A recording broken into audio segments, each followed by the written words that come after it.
Bonjour, bonjour, bonjour, bonjour, bonjour, c'est Elvie. Bienvenue dans cette toute première vidéo. Et qui dit première vidéo dit qu'on doit se présenter parce que nous ne nous connaissons pas encore. Donc vous me connaîtrez sous le nom d'Elvie. Et en fait, il y a quelque chose que j'aime beaucoup, c'est sentir que j'arrive à faire des choses que je n'arrivais pas à faire il y a encore peu de temps. Et en plus de ça, j'aime transmettre les outils qui m'aident à avancer vers ces choses qui sont importantes. Et donc je me suis dit, pourquoi pas en faire des vidéos où le concept est assez simple. Je choisis une expérience que j'ai envie de tester, je vous explique le pourquoi, le comment, etc. Je la réalise, et puis on débriefe ensemble, on voit qu'est-ce qui était compliqué, qu'est-ce que j'ai mis en place pour dépasser ce qui était compliqué, et comment vous-même vous pouvez reproduire ces clés chez vous. Est-ce que ça vous est arrivé de voir des gens dans la rue qui faisaient un truc mais complètement absurde ou décalé, et vous dire punaise, ils ont quand même l'air de s'éclater à faire ce truc. Et vous aussi, de ressentir des opportunités, de suivre un élan de vie comme ça qu'il y a en vous, mais de pas le suivre jusqu'au bout parce que y a le regard des autres, parce qu'on est en rue, parce que ça se fait pas. Ça m'est arrivé des millions de fois, de me dire ah ouais, je ferais bien ça, et puis ah ouais, mais non, on sait jamais, et puis je vais... Voilà, des excuses au moins aussi profondes que ça. Et donc dans mes vidéos, en fait, je vais faire ça. Je vais mettre dans une situation qui est difficile pour moi, parce qu'il en reste encore beaucoup, me faire filmer, et puis ensuite on débriefera ensemble pour voir, à tel moment, je me sentais de telle façon, j'ai utilisé ce truc-là que j'ai appris, ou tel outil, ou j'ai pensé à ça. Et vraiment que vous puissiez transposer ce que je vous partage aux situations qui vous font envie, mais dans lesquelles vous n'osez pas vous lancer.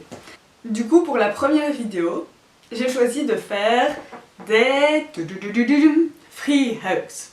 Pourquoi j'ai choisi ce défi? En fait, ça fait longtemps que je connais le concept, mais voilà, une fois de plus, je me suis trouvé des excuses et j'attendais une occasion un peu spéciale pour le tenter. La première vidéo, c'était parfait, c'est ce qu'il me fallait. Je trouve ce concept vraiment génial parce que il demande d'aller au-delà du regard des autres, de se confronter à des noms, des gens qui n'ont pas envie, voir comment on se sent dans ce genre de situation. J'ai envie de le faire d'une façon un petit peu différente de ce qui est généralement proposé. C'est-à-dire que d'habitude, voilà, il y a la pancarte, on fait des câlins, on se dit au revoir. Et mon but, c'est vraiment d'essayer d'établir des connexions avec les gens à une certaine distance et de voir si j'arrive à créer un mouvement, une sorte de mouvement symétrique avec l'autre. Donc par exemple, de voir la personne de l'un et faire « Hey !» et voir si lui il répond au « Hey !» ou non.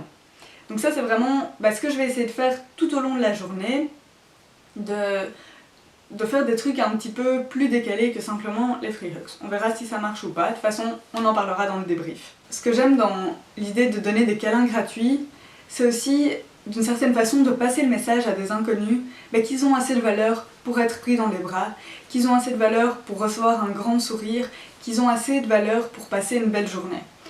Et donc j'espère en fait créer des petites étincelles chez ces gens pour le reste de leur journée. J'espère n'avoir rien oublié. Dans tous les cas, on se retrouve pour le débrief. Et maintenant, c'est parti, on va faire des câlins à tout le monde.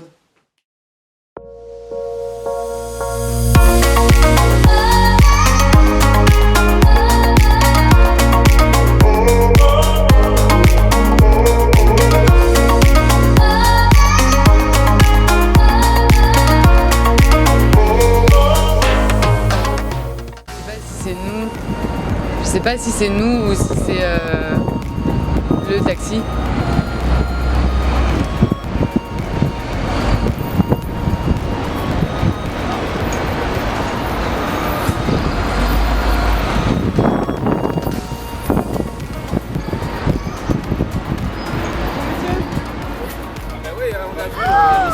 J'ai eu peur.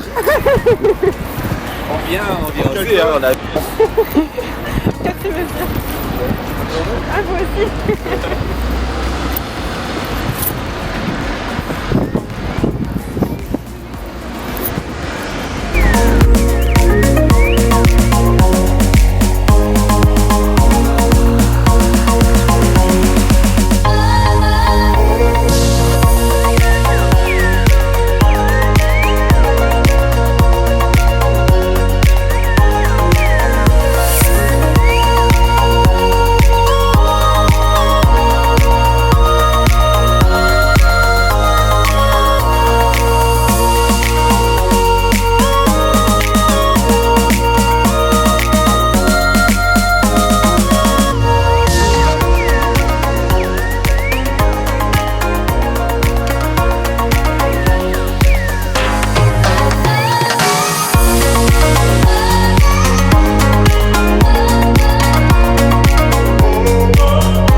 troisième partie. Premières impressions, c'était génial. J'ai vraiment adoré faire l'expérience.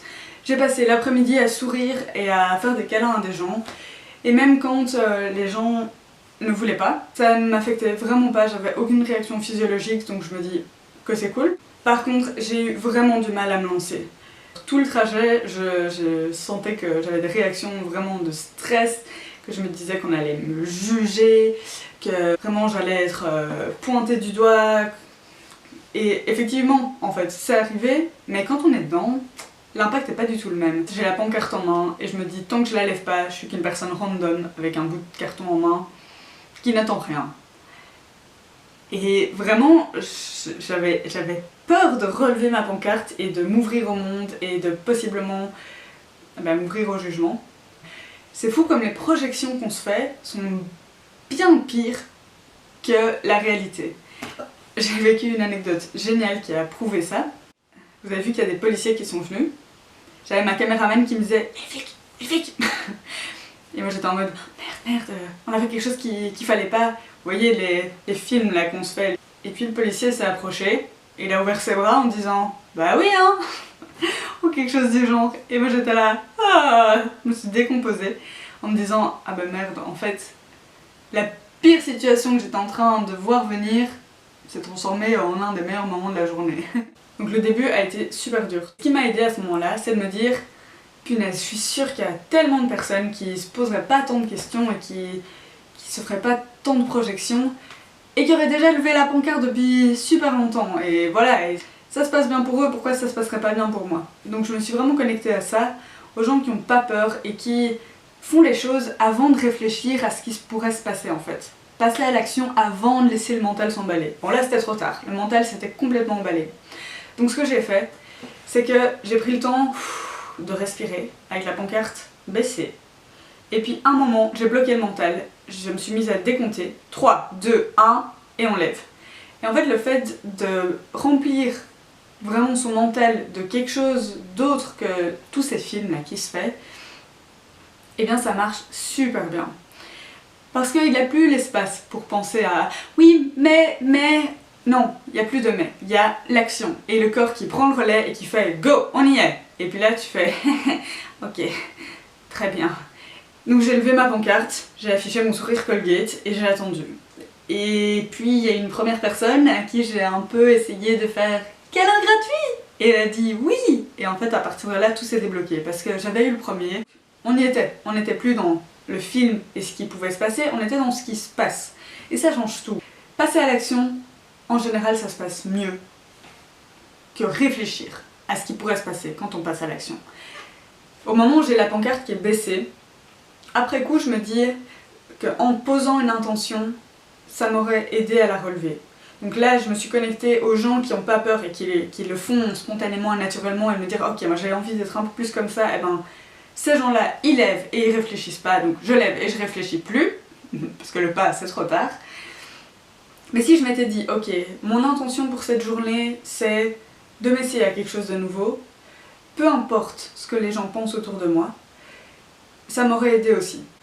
Donc poser une intention, c'est vraiment un truc magique en fait, parce que on est plus, de nouveau, on n'est plus dans les projections, on se recentre au pourquoi. Mon intention en faisant ça, c'est juste de moi vivre quelque chose de nouveau, de pouvoir le partager, en faire une vidéo et possiblement aider d'autres personnes à dépasser leur peur et à oser faire des choses qui sont inconnues pour eux.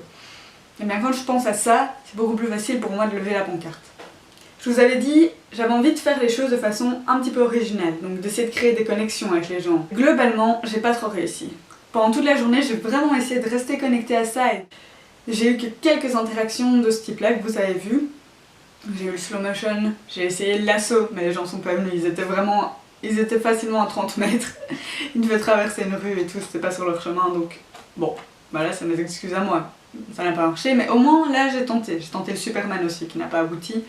Donc j'ai essayé, c'est pas grave, ça m'aide pour les prochaines vidéos de chercher, d'anticiper avant comment faire pour arriver à mon objectif.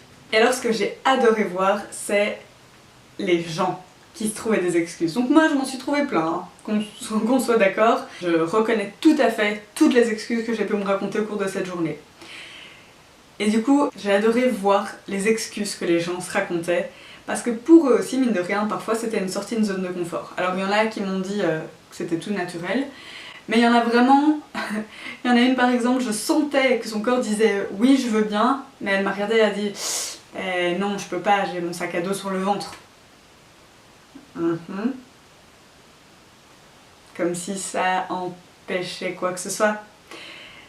Et je trouve ça génial en fait, parce que elle peut-être qu'en pensant à une intention ou en pensant à 3, 2, 1, allons-y, elle serait venue.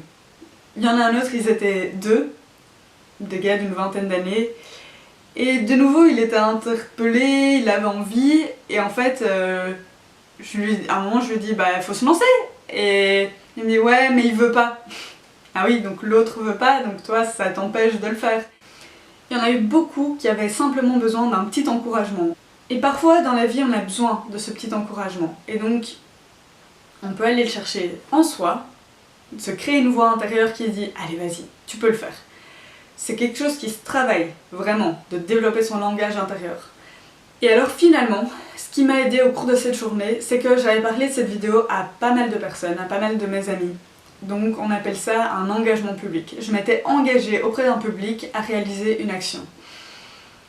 Eh ben y a pas photo, hein. Ça aide à passer à l'action et à faire les choses coûte que coûte.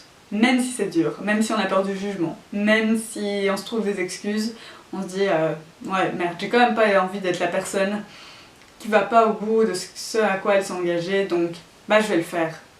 Et voilà, c'est globalement tout ce qui m'a aidé au cours de cette journée à réaliser ce challenge. Si vous avez envie de l'essayer, vraiment je vous encourage super fort à le faire, c'était génial. Donc si ça vous inspire et si ça vous tente et si vous vous dites tiens ça a l'air chouette quand même, c'est pas plus compliqué que ça, vous prenez un panneau et go, vous trouvez un endroit avec du passage, vous vous mettez là 10 minutes, 1 minute, 10 heures, comme vous voulez, mais essayez-le, ça vaut le coup, c'est génial, c'est une super expérience. C'était la toute première vidéo de cette chaîne. Merci de l'avoir regardée jusqu'au bout. C'était Alvi pour vous aujourd'hui. Passez une belle journée, avancez vers vos rêves. 3, 2, 1, c'est parti!